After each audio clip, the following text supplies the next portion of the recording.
Dobre, ideme to prevodiť. Ako prvé skúmame zvukového stopa, zvukový stop, či sedí, či odsýpa, ako má, či sa lustruje. Dobre, ideme to prevodiť. Už máme na to, to oficiálne spustiť.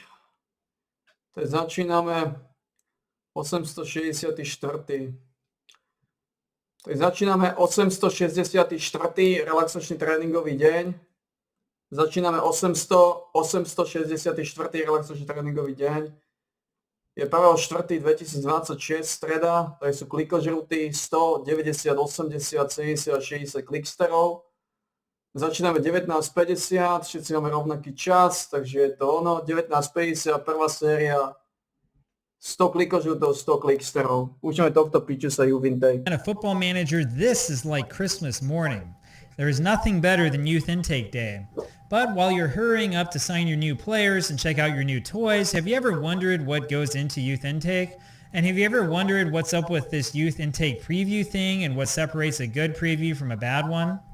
Now, before we dig too deep into this, I do have to admit that I'm not really the person who did most of this research. So as usual, we got to thank Max over at Evidence-Based Football Manager for his work on youth intake a couple years ago, as well as Florin133 on Reddit, whose youth intake guides, which this is based on, are absolutely phenomenal. Anyway, let's dive in.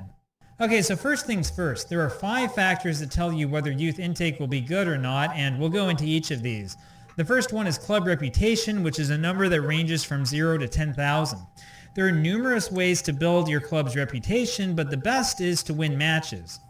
Now, Football Manager is really cool because your team's reputation does increase over time. In fact, that's really been one of the secrets to Football Manager's success over the years. It's because this makes it possible for you to take an amateur side that nobody's ever heard of and eventually turn it into a world-beating team. But the thing is that there's a lot more to it than just that. You've also got youth coaching, youth facilities, and youth recruitment. Youth coaching is called junior coaching in this game for whatever reason, just so you know. Anyway, you can increase these things by asking the board, but then they have to agree to spend money on it. And as you know, it's really frustrating to get the board to agree to do anything. You've got to be persistent. You got to hope that the club gets taken over by like an oil tycoon or someone who's happy to, actually spend money. Anyway, there's one other thing that's really important. That would be this field here. This is the National Youth Rating, which is on a scale from 1 to 200. Unfortunately, it's been proven time and time again that this rating is fixed. In other words, there will be an upper limit to what you can accomplish with it if you decide to do a Build a Nation save. There was a huge discussion about this on the official forums way back in 2021, and things really have not changed since then, even though Sports Interactive claimed that they did change a little while ago. Basically, if you're going to try to build up Bhutan, you're going to become frustrated as time goes on. It just won't build. Now, this is one of the many inflexible things about Football Manager that will just totally drive you nuts. I don't understand why, you can get your club to grow, but you can't get, people in your nation to be excited about your sport after you've been dominating it on the international level. As much as I love to dunk on FM26, the truth is that the earlier versions of the game have a whole bunch of these finicky things that will give you a headache anyway. But it's still okay. As long as you know about this limit and you can keep it in mind, there are kind of ways around it. Anyway, you usually get your youth intake preview in December or so, and it looks something like this. It's actually a kind of a draft. Clubs in your nation or in your region will choose from the best players based on their youth recruitment and club reputation rating.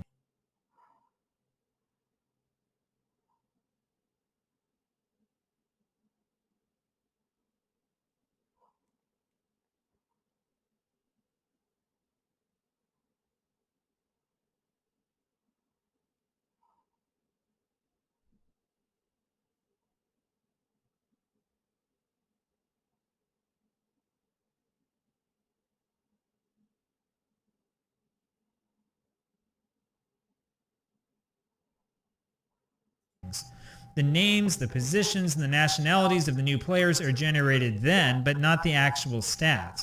So if you're doing a Youth Academy save and you really want to game the system, you should try to save scum right before you get that email. That gives you a shot at different names and different nationalities. But if all you care about is the current ability and potential ability, you're fine save scumming a little bit later on up until the actual youth intake announcement comes in. But you should know that there are some general ranges for current ability and potential ability for each of your players. So if you want to break out of that range, you do have to go back further with your save scum. Anyway, this is your Christmas present, and it usually comes in mid-March or so. If you're playing with FM17, it looks like this without the grades. The old way is more cumbersome since you have to click on every player. This is one of the few places where Football Manager has clearly been improved. And the older games do not have that youth intake preview email. So one of these days I'm really going to dig in to see if I can figure out what's going on, but that's a project for the future. Anyway, the current abilities and potential abilities of your players are impacted by club reputation, junior coaching, the national youth rating, and your youth facilities. Notice here that junior coaching is hugely important for both current and potential ability. You want to prioritize junior coaching, assuming your board lets you. The only thing the head of youth development actually does is impact the personality of your players by touching on their professionalism. This is why you want somebody with a high level of professionalism.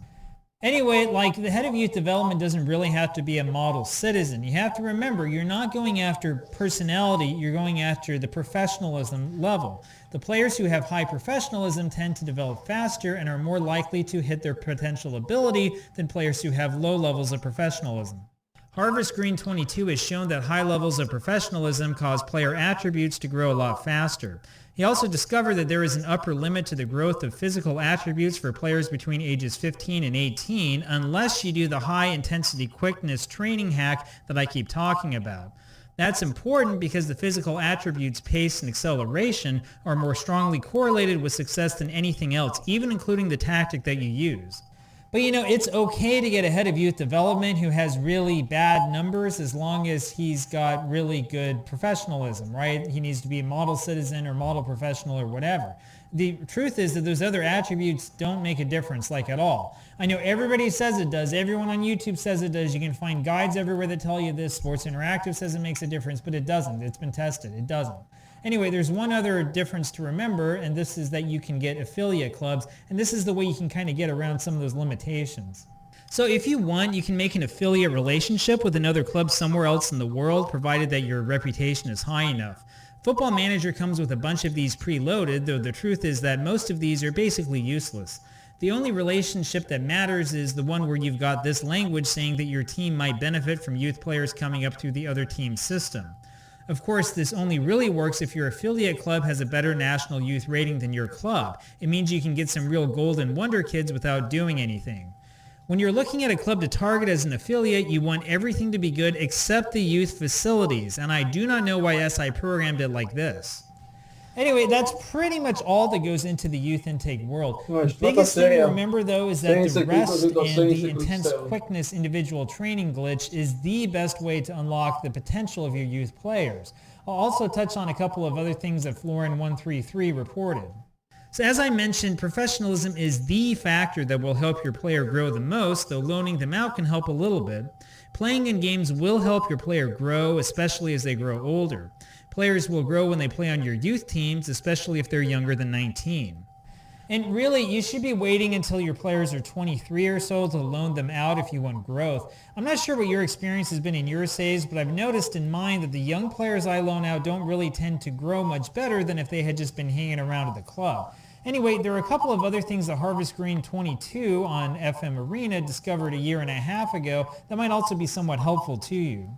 For example, the difference between a training facility level of 10 and 20 at any given club really isn't all that big. Similarly, a player with professionalism level of 15 will grow almost as fast as a professionalism level of 20. There are diminishing returns with those higher levels. And the most important thing of all is to remember that player growth actually is capped by potential ability. I always forget this, right? I've tried these saves in the past where I decided to go around signing every single model citizen player I could find regardless of like the star ratings, right? But the problem is that being a model citizen alone does not help your young players grow by magic. Your players also have to have that potential for growth. Again, however, if you want to get the most out of your mediocre players, the best thing to do is to take what attributes they have and condense them into pace and acceleration using the training trick, since pace and acceleration are really the most important attributes in the game.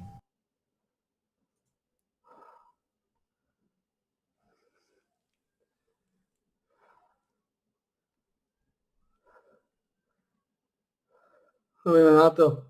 Posledná 6. séria. 60 klikov z toho 60 klikstov. Posledná 5. séria, 60 klikov z toho 60 klikstov. Za sebou. Dá se povedať, že ten posledný zápas toho cyklu, tak aký možno bol tvoj zážitok? Tak nebol jednoduchý, ale som rád, že vlastne v takomto zápase tréner nám to prizvukoval dlhú dobu vlastne po tom zápase s Kosovom a samozrejme človek sa trošku obáva, ako k tomu pristúpime, pretože samozrejme bol to priateľský zápas a o to viac som šťastný alebo hrdý, že vlastne to, čo sme si povedali pred zápasom, že či už kvôli trénerom, kvôli nám, ako sme mali vlastne posledné 3,5 roka v reprezentácii, že sme k tomu pristúpili a myslím, že väčšinu zápasu sme hrali veľmi pekný futbal, čo som bol veľmi rád a samozrejme víťazstvo na konci takéto nejakého obdobia je pozitívna vec a som rád, že sme to zvládli. Bolo ťažké sa vám motivovať po tej prehre s Kosovom? Tak samozrejme, že prvé dni boli ťažké, ale proste je to futbal, museli sme to nejako si prijať, už tým nič neurobíme a samozrejme bolo to ťažké.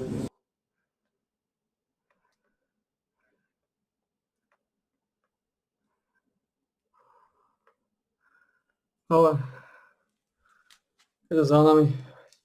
Nemá to manažer.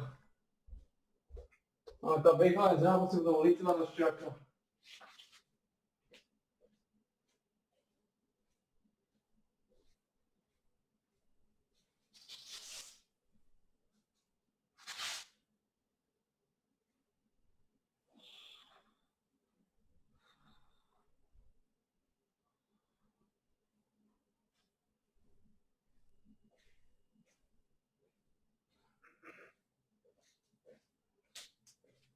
Reputácia nám vyšla na 5080, čo je solidné.